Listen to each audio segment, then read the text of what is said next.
ये कहानी है एक ऐसे प्रोटैगनिस्ट की जो एक गेम में रिबॉर्न हो जाता है, पर हीरो की बॉडी में नहीं, एक डीमन लॉर्ड की बॉडी में। और वह अपने लोगों को बचाने के लिए फार्मिंग शुरू कर देता है। नेक्स्ट हमें एक गांव का सीन दिखाया जाता है जो राक्षस जाति और मानव जाति के बीच के अधिकार के क्षेत्र में आता था। वहाँ पर एक बंदा दूसरे से कहता है कि तुम अब पूरी तरह से ठीक हो चुके हो। वह दूसरा पर्सन कहता है कि यह वास्तव में राहत की बात है लॉर्ड रिवाज। वह लॉर्ड कहता है कि मेरी इतनी अच्छी देखभाल करने के लिए तुम्हारा धन्यवाद डायोल। अगले जन्म में एक मजबूत शरीर के साथ जन्म लेना चाहता हूँ। डायोल कहता है मैं एक अमीर आदमी बनना चाहता हूँ, क्योंकि एक नोबल अपने पैसे से कुछ भी कर सकता है।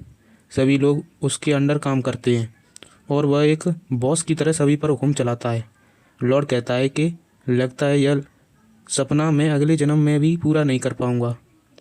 हम सब वापस राज्य लौटने की योजना बना रहे हैं, क्या आप हमारे साथ आएंगे लॉर्ड किमची? लॉर्ड किमची इस वर्ल्ड का हीरो कैरेक्टर है। वह कुछ सोचते हुए कहता है कि मैं श्योर नहीं हूँ, क्योंकि मुझे कुछ भी याद नहीं है कि मनुष्यों के साथ कैसे रहा जाता है। यहाँ तक कि जब मैं पहली बार इस गांव में आया था तो विलेजर्स ने बिल्कुल भी मेरा स्वागत नहीं किया।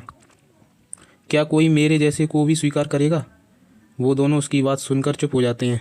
तभी लॉर्ड रिवाज कहता है कि पहले तुम कुछ अलग कपड़े पहनो। फिर डायोल कहता है कि आप अभी भी उस अजीब प्रकार के कपड़ों को नहीं उतारोगे क्या? रिवाज कहता है कि कभी कभी लोगों को कुछ चीज़ों से लगाव हो जाता है। किमची सोचता है कि ये कपड़े मेरे साथ ही रहेंगे, क्योंकि मैंने कई बार इन्हें उतारने की कोशिश की है, पर लगता है कि ये मेरी बॉडी का ही एक पार्ट बन गए हैं। फिर रिवाज गांव के मुखिया से कहता है कि आपकी काइंडनेस के लिए धन्यवाद, जिन्होंने हमें इतने दिनों तक यहाँ रहने दिया। जब मैं राज्य लौटूंगा तब मैं राजा से आपकी दयालुता के बारे में बताऊंगा। किमची सोचता है कि एक नोबल जो राजा के आदेश से इस डीमन टेरिटरी में निगरानी रखने के लिए आया था, वह कभी अनावश्यक गर्व नहीं करता है। वह एक सम्मानजनक पर्सन है। लेकिन मैं किस प्रकार का पर्सन हूँ? मैं केवल रिवाज की बातों का जवाब देता हूँ। क्या कोई है जो मुझे भी पसंद करता होगा? क्या हमारा काम सिर्फ एक दूसरे को मारना है? नेक्स्ट डीमंस का सीन दिखाया जाता है जो एक नन्हे पौधे को उगता देख रहे थे। तभी वह चिल्लाते हुए कहते हैं कि देखो, यहाँ कुछ पौधे अंकुरित हो गए हैं, और सभी लोग खुशी के मारे झूमने लगते हैं। फिर वह मसल्समैन और सोल्जर लड़की भी कहते हैं कि यह सच में अंकुरित हो गई, हमने एक फसल को उगा लिया है।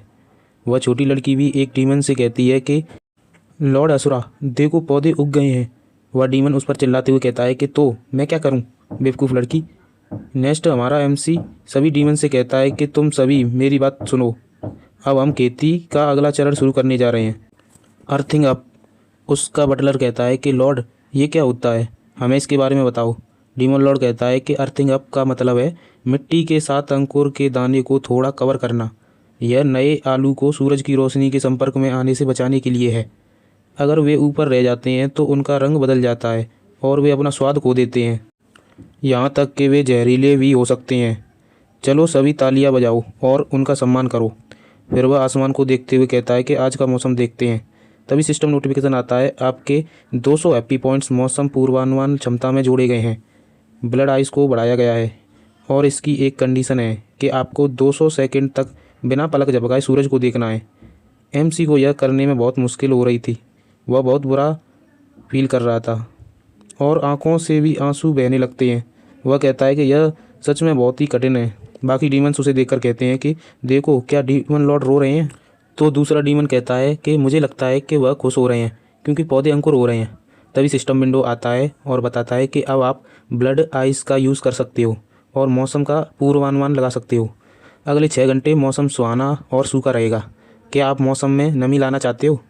डीमन लॉर्ड कहता है कि अच्छा, तो आज भी कोई तेज़ हवा नहीं चलेगी, तुम आराम करो टीबॉन। वह अपने पेट से कहता है। तभी एक डीमन उससे कहता है कि डीमन लॉर्ड, एक रिपोर्ट है, सेकंड स्टार मास्टर प्लेनेस का सबऑर्डिनेट आ चुका है। नेक्स्ट हमें डीमन कैसल का सीन दिखाते हैं, जहाँ पर एक डीमन एमसी को ग्रीट करते हुए कहता है कि मैं आपको ग्रीट करता हूँ मेरे लॉर्ड। सभी हमारे संघर्ष नियम विराम आदेश और खेती संदेश प्राप्त करने के बाद थर्ड मास्टर रूस्टर ने हम पर हमला बोल दिया है। उसने कहा है कि डीमन लॉर्ड अब कमज़ोर हो गया है, इसलिए मैं अब नया डीमन लॉर्ड बनूंगा। एमसी सोचता है कि ये कमीने डीमंस कभी नहीं सुधरेंगे, ये सभी एक जैसे हैं। फिर वह उस डीमन से कहता है कि यदि थर्ड मास्टर सेकंड मास्टर की सेना को हरा देता है तो हम उसे रोक नहीं पाएंगे, ठीक है, जबकि उसके लेवल कम हो सकते हैं, तो हमें सेकंड मास्टर को पूरी तरह हारने से पहले बाकी मास्टर्स को हरा देना चाहिए। लेकिन हम खेती के काम को बहुत लंबे समय तक नहीं छोड़ सकते। थर्ड मास्टर पर आक्रमण के अंतर्गत आने वाला क्षेत्र मृतकों का अथाह रसातल है, जिसे क्षय का दलदल भी कहा जाता है। गेम के मैप की तुलना में यह रियलिटी में 10 गुना बड़ा और दूर है। यह कुआं गेम में पावर अप और वापस को संभालता है। यह काम आ सकता था, पर अब ये भी काम नहीं कर रहा है। हम खेती और लड़ाई दोनों में संतुलन कैसे बना सकते हैं? लेकिन रुको, मैं क्यों चिंतित हूँ? मैं डीमन लॉर्ड हूँ। एक फाइनल बॉस कभी भी पर्सनली बाहर नहीं जाता है। नेक्स्ट हमें उस सोल्जर लड़की को दिखाया जाता है जो कह रही थी कि मैं तुम्हारे लिए नहीं लड़ रही हूँ। वह मसल्समैन कहता है कि चाहे कुछ भी हो, हम डीमन लॉर्ड के ऑर्डर्स को फॉलो करेंगे। नेक्स्ट 4 डीमन जनरल में से 2 युद्ध के लिए निकल पड़े। कुछ स्ट्रॉन्ग लेकिन कम बुद्धि वाले डीमंस जो खेती करने में बेकार थे, वो भी बैटल में चले गए, क्योंकि ये लोग बॉस क्षेत्र से जा रहे हैं, जो कि शॉर्टकट सिस्टम पूरी तरह से जुड़ा हुआ है। एक शॉर्टकट रूट है जो जल्दी उस दलदल तक पहुंचा देगा। डीमन लॉर्ड सभी को ऑर्डर देता है कि कुछ लोग मेरे साथ खेती पर ही रुकेंगे और बाकी बैटल में जाएंगे। नेक्स्ट हमें बैटल का सीन दिखाया जाता है, जहां पर वह सेकंड मास्टर थर्ड मास्टर से कहता है कि तुम एस्टर कमीने कहीं के, तुम्हारी हिम्मत कैसे हुई डीमन लॉर्ड के ऑर्डर को फॉलो ना करने की? तुम एक विद्रोही हो। थर्ड मास्टर कहता है कि हाँ, जैसा कि आपने कहा, यह एक विद्रोह है, लेकिन गलत मत समझिए, मेरे पास कोई और विकल्प नहीं था। अभी युद्ध रोकना केवल हमारी राक्षस जाति को बर्बाद कर देगा। सेकंड मास्टर कहता है कि डीमन लॉर्ड ने कहा है ना कि वो भूमि को उपजाऊ बना सकते हैं और अपना पेट भरने के लिए इंसानों पर युद्ध भी नहीं छेड़ेंगे। थर्ड मास्टर कहता है कि यह समस्या नहीं है, अब फाइट हमारी राक्षस जाति का गौरव है और यही इतिहास भी। और वह इस पर अटैक करने ही वाला था, पर तभी उस पर कोई और अटैक कर उसके हथियार को गिरा देता है। वह पीछे देखता है तो वह वहाँ पर मसल्समैन और सोल्जर लड़की को पाता है। वह थर्ड मास्टर से कहती है कि तुम सही कह रहे हो एस्टर, हम एक ऐसी जाति से आते हैं जो हमेशा लड़ती रहती है। हमें लड़ना पसंद है और मारना। नेक्स्ट हमें उस छोटी बच्ची को दिखाया जाता है जो बहुत खुश होकर भागते हुए अपने घर पर जा रही थी। फिर सीन वापस हमें बैटल का दिखाया जाता है, जहाँ पर वह लड़की कहती है, लेकिन हम ऐसे कब बन गई, ऐसा क्यों हो गया? अब आप समझ गए होंगे कि जीवन लेना ही नहीं बल्कि जीवन देना भी एक गर्व की बात होती है। फिर सीन हमें उस छोटी बच्ची की तरफ दिखाया जाता है जो अपने पिता से कहती है कि जल्दी करो पापा, खेत में आओ जल्दी। जब सभी खेत में पहुंचते हैं और देखते हैं तो सभी हैरान हो जाते हैं, क्योंकि चारों तरफ हरियाली हरियाली होती है और सभी फसल पक चुकी होती है।